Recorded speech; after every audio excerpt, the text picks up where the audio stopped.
the third film in my series, Art in Isolation. Come and have a look at this.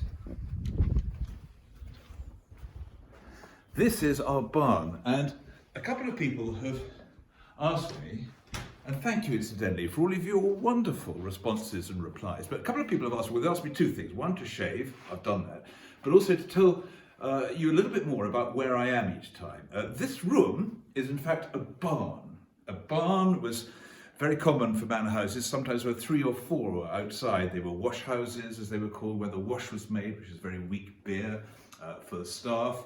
There was also a place for the carts to be and all other objects. And down there, where my office is, was in fact the pigsty, no joke intended. And if you look around here, you can see that we've done the walls with this sort of lime wash, which is the traditional way of doing it. It allows the stone to breathe. Anyway, the title of today's programme, or today's film, if you want, is The Third Dimension. And why? Because up till now, I've been talking about flat art in our collection, things which mean a lot to us that are on the walls. Flat art is a term that's used in the art world. It's actually a rather undignified term, but it's paintings. Now I'm going to talk to you about 2 or 3 pieces of sculpture that have rather grown up with us. I'm going to begin with this man here. So about 25 years ago, I was driving through Notting Hill Gate, and I noticed in an antique shop window, a sort of junk shop, antique shop window, this guy standing there, a whole load of pots all around him. I was immediately interested, and I could tell that it was old. It was oak. We didn't know what it represented or who it represented, but nonetheless, it was interesting enough for me to buy for about £1,500. I then had the task, the job of trying to work out who on earth this man was. And if you look at the iconography, as they call, the details of the clothing and the way he's standing, the messages are all there. And quite possibly you've got there rather more quickly than I did 25 years ago. But let's start with the overall image. And you see that he's actually in armour, a sort of rather dainty armour with a bit of a skirt. And then you see a breastplate here. And it was that first gave the hint as to who this might be. It's 3 lion passants, 3 lions. This is an armigerous device telling you that this guy is known, well actually he's known as a bit of a lion. I'll come to that in a moment. What was there on the head is possibly the most curious of all, because unquestionably it was designed to hold a crown or a coronet, but possibly something in metal. And then there was the curious thing about what was he holding? And later I worked out it was almost certainly a lance, because he's got a sword a little bit further down.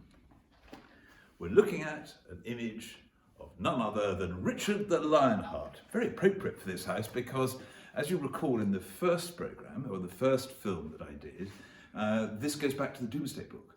And as a 12th century king, at least it's a way of getting back, close to 1,000 years. I adore this piece of sculpture. It looks at us every day, stands there in the corner. I've moved it just for filming today. So the date of this piece, I think, is about 1580, 1600. And it's quite interesting because there was a sort of cult of Richard the Lionheart. It was about the time Robin Hood introduced Richard the Lionheart into popular fable. So that's late 16th century. This is mid-17th century and is a real live royalist. Now you remember me saying, possibly in programme 1, about this being a royalist house. The area all around us was a civil war plot. There were battles very close by. And this man here is someone we identified as a result of his coat of arms. And I'll come to that in just one sec, but look at the material. It's rather beautiful wood, and I'm 98% sure that it's walnut.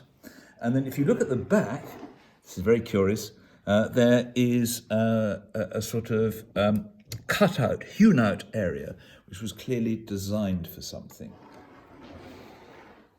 Now, coats of arms in our business have been so useful, because quite often with unidentified, anonymous subjects in portraiture. The only clue as to who they are is the coat of arms in the top left-hand corner or top right-hand corner, or possibly the crest, just part of the coat of arms. Coats of arms have been around since the 11th, 12th, 13th century. Originally, as the name suggests, coats of arms, it was the way of identifying a knight in his armour, particularly with the visor down. It was the coat that was over the armour, a bit like we saw with Richard the Lionheart over there in the corner.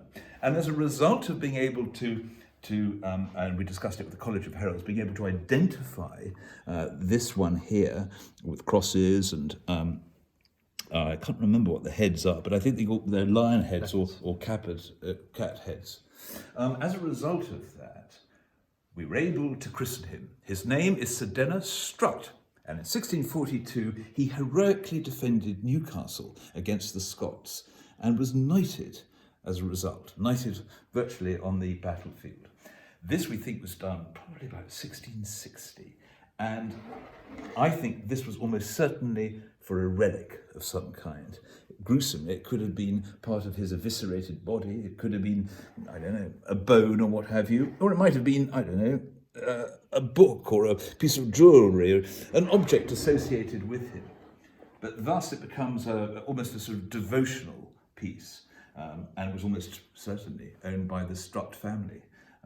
I bought it with an unknown provenance, but we managed to track back the Strutt print of the handprint, as it were, of their ownership of it. But it's not just people, portraits, humanoids that we have here in the house. I've got one animal. It's a rather lovely story, this, because about 7 or 8 years ago, before I myself had a dog, a lady from America sent this to us and said, please could you find a home for it? Well, I mean, a home in the sense of someone to buy it. And when I took it out of the packing, I loved it so much, I asked whether I could buy it myself. Now, what is it? It took me a long time to realise that it in fact is a 19th century piece, and it's what we sort of describe, or has historically been described as an Animalia. That is a rendering of an animal in an unusually naturalistic and direct form. Now, when this type of sculpture, and often it's in bronze, was being produced in the early part of the 19th century, it was considered to be a little bit base.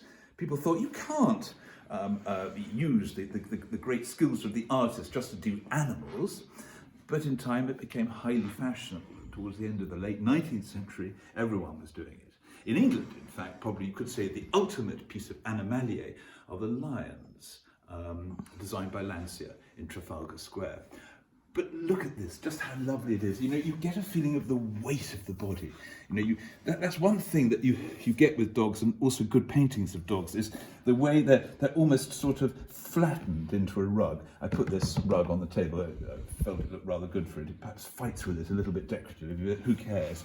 And just look at that face. You know, that sort of dozy, loving, upward glance towards the master. And those fantastic ears. But it's just the scale of it, because one is so used to sculpture, you know, to put on the mantelpiece, dinky little things.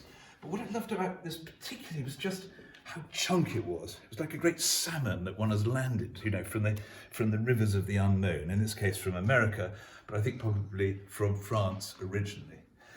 So those are three objects, three third-dimensional objects that sit here and join the company. It's been a real pleasure talking to you today. Thank you again for all your fantastic comments. I hope you're all well, and look forward to seeing you tomorrow, where I have a few other things up my sleeve. Goodbye.